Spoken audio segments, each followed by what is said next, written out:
Perawatan sawit di Malaysia dan Indonesia memiliki beberapa perbedaan terkait praktik dan kondisi lingkungan yang khas untuk masing-masing negara. Beberapa perbedaan utama antara perawatan sawit di kedua negara tersebut adalah sebagai berikut. 1. Varietas sawit. Malaysia umumnya mengandalkan varietas sawit yang memiliki produktivitas tinggi dan daya tahan terhadap penyakit. Mereka lebih cenderung mengadopsi varietas unggul dalam penanaman.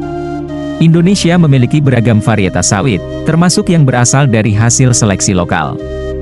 Hal ini dapat menghasilkan variasi dalam produktivitas dan kualitas buah sawit. 2. Skala kebun. Malaysia cenderung memiliki kebun-kebun sawit yang lebih besar dan lebih terorganisir. Ini dapat mendukung praktik pengelolaan yang lebih intensif dan teknologi yang lebih canggih. Indonesia memiliki banyak pemilik kebun sawit kecil hingga menengah. Hal ini bisa menyebabkan variasi dalam praktik perawatan dan tingkat pengelolaan. 3. Penggunaan pupuk dan pestisida. Malaysia sering menggunakan pupuk dan pestisida secara lebih intensif untuk meningkatkan produktivitas dan melindungi tanaman dari hama dan penyakit. Di Indonesia, terutama pada kebun-kebun kecil, penggunaan pupuk dan pestisida dapat bervariasi, tergantung pada tingkat teknologi yang tersedia dan pemahaman petani. 4. Faktor lingkungan. Perawatan sawit di Indonesia seringkali dihadapkan pada tantangan lingkungan seperti deforestasi, lahan gambut, dan isu-isu keberlanjutan yang lebih kompleks. Malaysia memiliki kondisi lingkungan yang berbeda dengan Indonesia dan sering lebih terstruktur dalam mengelola isu-isu lingkungan. 5. Regulasi dan keberlanjutan. Kedua negara memiliki regulasi yang berbeda dalam mengatur industri sawit, dan upaya untuk mencapai keberlanjutan juga beragam dalam keduanya. Kedua negara telah menghadapi tekanan internasional terkait isu-isu keberlanjutan dalam industri sawit, seperti deforestasi, kerusakan lingkungan, dan hak asasi manusia.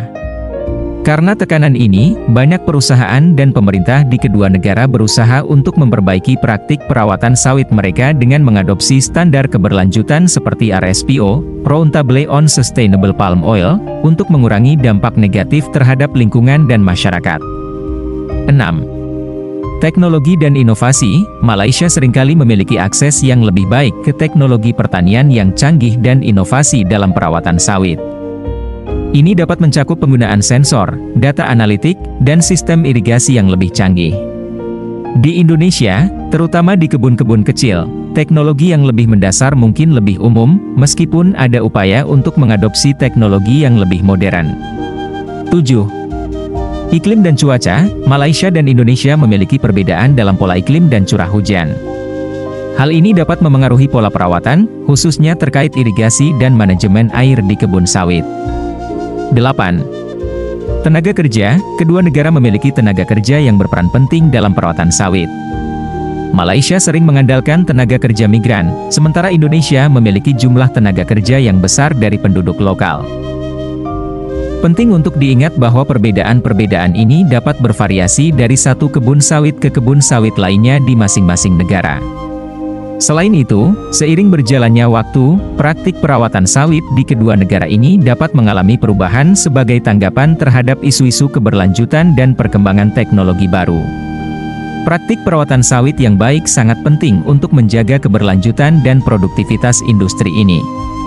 Selain itu, upaya kolaboratif antara kedua negara dan pemangku kepentingan internasional sangat diperlukan untuk mengatasi masalah lingkungan dan sosial yang terkait dengan produksi sawit di Malaysia dan Indonesia.